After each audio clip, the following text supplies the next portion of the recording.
What's up, everybody? Blessed be. My name's Mannun, and you're watching Witch in the Working, where we will be discussing all things witchy in and around, throughout and about, above, below, and beyond. So, a major part of a lot of our occult practice involves the concept and utilization of ritual. Ritual in occult circumstances is a process of gestures, words, and actions that are used to engage a practitioner in a mindset and envelop those practitioners in a scenario of celebration, magic, and/or worship. In Wicca, we utilize many rituals that most commonly take place in three different scenarios, those being Sabbats, Esbats, or working circles. In this episode of Witch in the Working, we're going to be going over these three types of circling events, and hopefully you come out of this that much more knowledgeable. So let's get into it and roll the intro.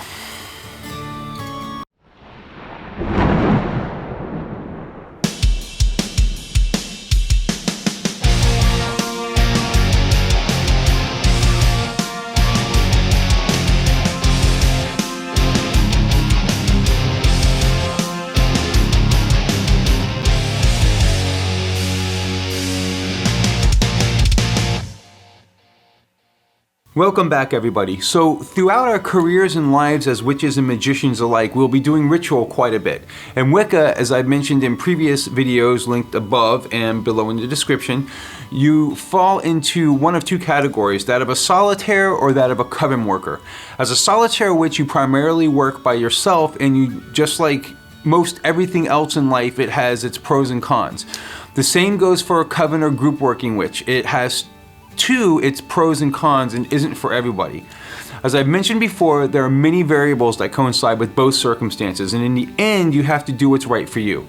Do you like the freedom and carefree lone wolf style of the solitaire, or do you prefer the structured, supportive foundation, strength in numbers type scenario of that of a coven-based practice? That's for you to figure out in your journey throughout this wonderful world of the occult. But with this being said, regardless of the decisions you make that involve the many variables that you will ultimately end up mulling over and making your decisions, there's a few things that you most likely are going to encounter that you won't have to decide over, and this is because they're pretty much ingrained into the fabric of the occult lifestyles, whether you like it or not. And you're most likely going to encounter these circumstances because, frankly, it's what we do. So moving forward, we're going to talk about three such circumstances that will most likely all be participating in, especially if you're a Wiccan. Okay, one such circumstance that we as Wiccans do when we perform a ritual, or sometimes we will call it circling, is called a Sabbat.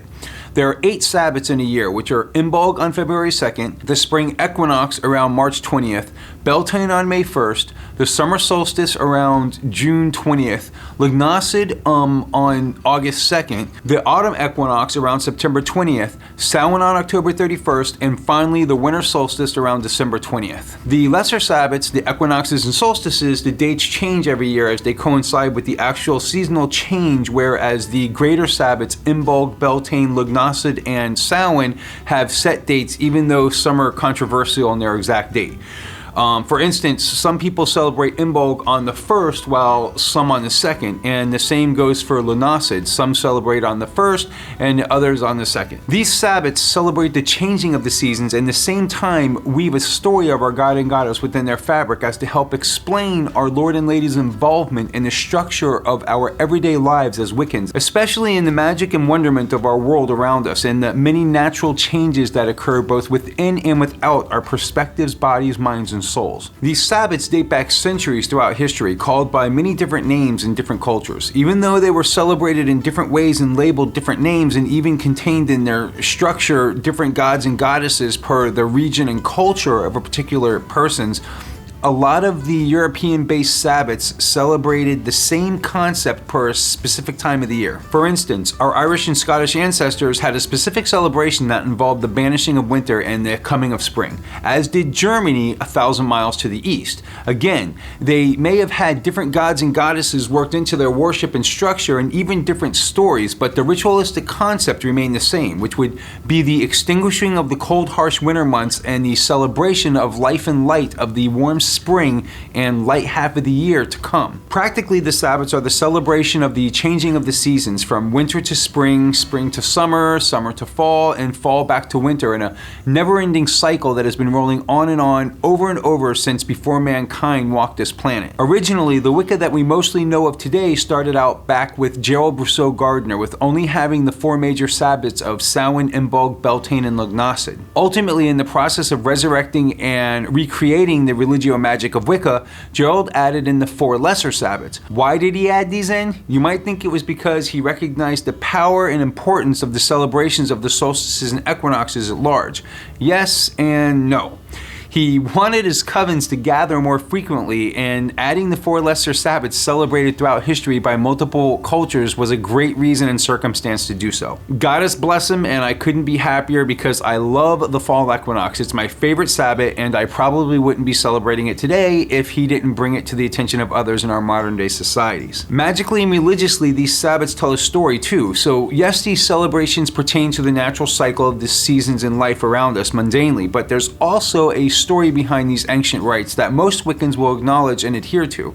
This story is very different amongst the diverse pagan systems and cultures, but I can tell you the one I personally follow, and it helps me understand how the god and goddess and my personal beliefs weave themselves into my seasons and my personal and magical life. So disclaimer, this is my personal belief and story as to how the god and goddess coincide with the seasons. So take it or leave it. That's up to you. This is part of my personal crutch through my life. During the spring equinox around March 20th, the Lord and Lady are young. To put this in perspective, we're going to visualize them as two teens running around our natural world, seeing, smelling, tasting, hearing, and touching the magic and wonderment of all of nature and its many miracles, embracing all of its cycles, endings, beginnings, growths, transformations, lusts, and struggles of life itself. Spring is a time when these bursts of beauty and life begin to flourish, and along with new beginnings, everything is vibrant, excited, and buzzing about to create and bring forth new and fulfilling life and magic for the upcoming year. As the Lord and Lady are exploring the land, life, and symphony of the world around them, as well as each other, their curiosity and excitement kicks off the new beginnings of life and its struggle to continue the cycle of death, life, and rebirth as it has for millennia. Next comes Beltane, which takes place approximately a month and a half or so later on May 1st. At this point, our young Lord and Lady have reached sexual maturity, and being that Beltane is the extreme of the Sabbats for fertility, as such the Lord and Lady too explore with their sexual needs and desires that we all have as humans and animals alike. At this time, many animals, certainly not all, partake in a mating season that will happen right about now. Again, before the trolls out there start bashing and screaming I'm wrong, I said most, not all animals. But to keep in following along with my personal story for the Lord and Lady, I'm utilizing the majority, which tends to lean towards spring as a major mating season that occurs. So at this point, as in nature, so too do the god and goddess copulate, ensuring life and the cycles to continue moving forward, ensuring a future to come. Moving right along to midsummer, or the summer solstice, which takes place around the 20th, give or take a few days, as is with all of the solstices and equinoxes. At this point, the mother goddess, whom was a virgin as of the spring equinox, is now pregnant, and the stirring of life is within her womb. The god, being a representation of the sun and power and light, is now at his zenith. He is at his strongest point in his life, like to picture him as the typical lustful, strong, and virile male at the peak of his life, old enough to understand some of the more complex moments in life, mentally, emotionally, and spiritually, and yet young enough to be able to build, create, mold, and solve the solutions to these common complexities. As such, the sun too is at its highest point in the sky, and the days are now their longest and nights at their shortest. The heat, passion, and energy of the sun is at its full power at this point, just like the god himself. Next, we come to Lughnasadh, which takes place on August 1st or 2nd, again depending on your tradition or preference. At this point in the Lord and Lady's life cycle, the goddess is now in her second trimester of pregnancy. The life she carries inside of her is growing stronger and stronger, developing more and more each day. The god in our story is now past his high point and each day he becomes wiser and wiser, and from their work and efforts put into their lives and passions, the Lord and Lady begin to collect a harvest from their energies that they put forth thus far. In nature as thus, we begin to see the first of the grains and corns coming to fruition for harvest accordingly, following suit as the story tells. Approximately 6 weeks later, we are hit with my personal favorite, the autumn equinox. At this point, the lady has grown even more robust with her pregnancy, round and beautiful with a glow of motherhood looming just around the corner. The god in this point of his life stage is now much older. Picture an older gentleman, wiser ever more, yet definitely declining in a physical strength and stamina as we all eventually do. The second harvest is abundant at this time, and the grapes and fruits begin to spring forth their bounty, and the Lord and Lady enjoy the reapings of this bounty as they begin to relax a little more and enjoy life and its rewards after storing up their bounties they've worked for and collected thus far. And as such, as the Lord begins to wane in strength, so does the sun begin to wane slowly, day after day, the days becoming shorter. Next we move on to Samhain, which takes place on October 31st. This is a very special Sabbath and time of the year, but also very dark and sometimes sad. At this point, our aging god passes away from this world and enters into the afterlife. At this time, the goddess is in her third trimester of pregnancy, ready to pop forth new life any day now. She's sad though because the god has now left her side and journeyed into death. At the same time, as all Wiccans learn, it is a time to rejoice because we're all taught that death is just a new beginning, and we also celebrate the cycle of reincarnation that awaits the passed on loved one. Every ending is a new beginning, and we as Wiccans embrace this cycle as with all of the cycles. There's a reason a circle is one of the most powerful symbologies in existence today. Everything at its basic form begins with a circle or sphere. Think about that for a bit, from cells to planets and everything in between. The sun grows even weaker at this point, and the cold begins to creep over the land. Winter is now right around the corner with our god no longer present, and our goddess is in no shape to work the lands and keep life vibrant any longer. So, like all things in life, death begins to place its cold hand on the living. Preparations for winter are in order and in full effect, and the third and final harvest are at hand as everything is gathered from the forest and field that can be harvested in order for survival of the coming winter months. Next comes the winter solstice, around December 20th. The god has been departed from the living for quite a while now, and the sun is at its lowest point. The night and darkness is now dominant, and death lurks around each and every corner, playing out its own harvest, so to speak. But there is a ray of light and hope that penetrates the shadows. At this time, our bountiful goddess now gives birth to the new Lord. Starting the very next day after the winter solstice, the sun will begin to grow stronger and stronger again, just as a newborn baby does, day after day, growing and growing. At this point, there are many symbolic and actual transformations that are occurring. For instance, after our mother goddess gives birth, she now becomes the crone aspect of her life. Just around the corner, 6 weeks later, comes Imbolg on February 1st or 2nd, again depending on your preference in teaching. The goddess has now once again gone through a transformation, not much unlike that of a butterfly transforming from a caterpillar.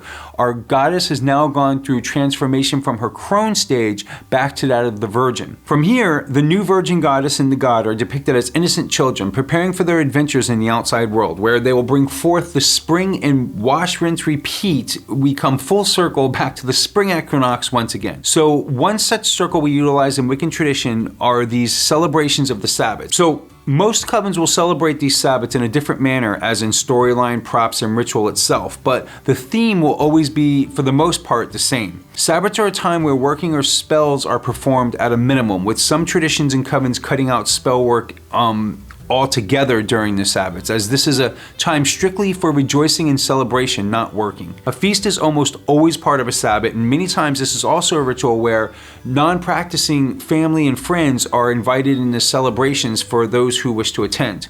Although Sabbats do include the goddess in their story, they're very God-oriented in the cycles, as they trace the movement of the sun and are commanded by the seasons because of this. So what of the goddess? What about her big hurrah? Let's talk about Esbats. Esbats are a circle gathering and ritual that primarily involves the goddess. As the cycles of the sun constitute the majority of the makeup of a Sabbat, the cycles of the moon constitute the makeup of an Esbat. There are primarily 2 Esbats per month, which involves the honoring and celebrations of the new moon or dark moon, and the full moon. The phases of the moon are strongly tied in with the phases of the goddess, as in the maiden, mother, and crone. The waxing moon corresponds with the maiden, the full moon, the mother, and the waning to the new moon, the crone. Honestly, most covens stick to celebrating and honoring on the full moon, but some do the new moon Esbat also. but the latter is definitely not the focus for many Wiccans. During an Esbat celebration, many times there's a spell working done at this time too. It's quite favorable to work spells of gain and plenty during this time of the full moon, and most covens will work magic during a full moon Esbat.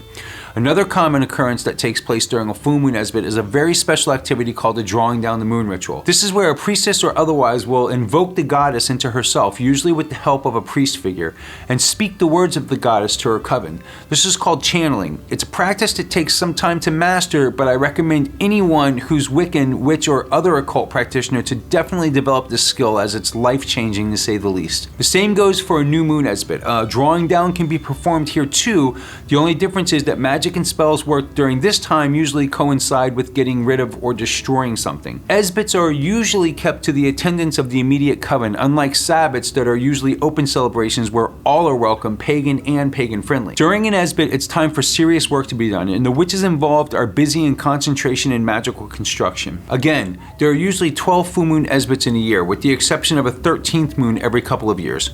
Finally, we've come to a working circle. What's a working circle? A working circle is a circle that is much like the Esbat we just talked about, except there's no drawing down the moon involved and no celebration of the goddess. This is literally a circle that is put together, whether Coven or Solitaire, to specifically just perform magic or learn about something. Many covens will put together a circle to simply gather the coven so that the high priestess, for instance, can teach the coven about a new form of divination, or to discuss an upcoming Sabbat, or maybe teach something about herb and oil mixtures for healings. Then again, sometimes a working circle is thrown together to quickly pull a coven or group together to perform an emergency spell work for a sick covener or a lost cat or something. Again, what separates a working circle from an Esbat or Sabbat is that it can be done anytime, anywhere, and doesn't involve a worship or celebration of any kind. It's simply just a gathering of like-minded individuals who are magical and want to accomplish the same goal. Some covens perform working circles and some just gather on Esbats when they want to do magic. Nothing is set in stone. It's totally up to the coven and individuals involved. Well, that's going to wrap up this episode of Witch Into Working. I so hope you enjoyed this time together with me. Do you celebrate Sabbats? Do you work with Esbats, full moon and or new moon? Are you part of a coven that works with working circles? Please let us all know about your experiences in the comments below. And again, if you notice something I may have mentioned that you have a difference of opinion on, or better yet, a correction for something that I may have mentioned, please don't be afraid to mention it in the comments below, as I always look forward to learning something new. Please hit that subscribe button below and ring that little bell to remind you of future episodes to come. I love you guys and gals. Until next week, blessed be.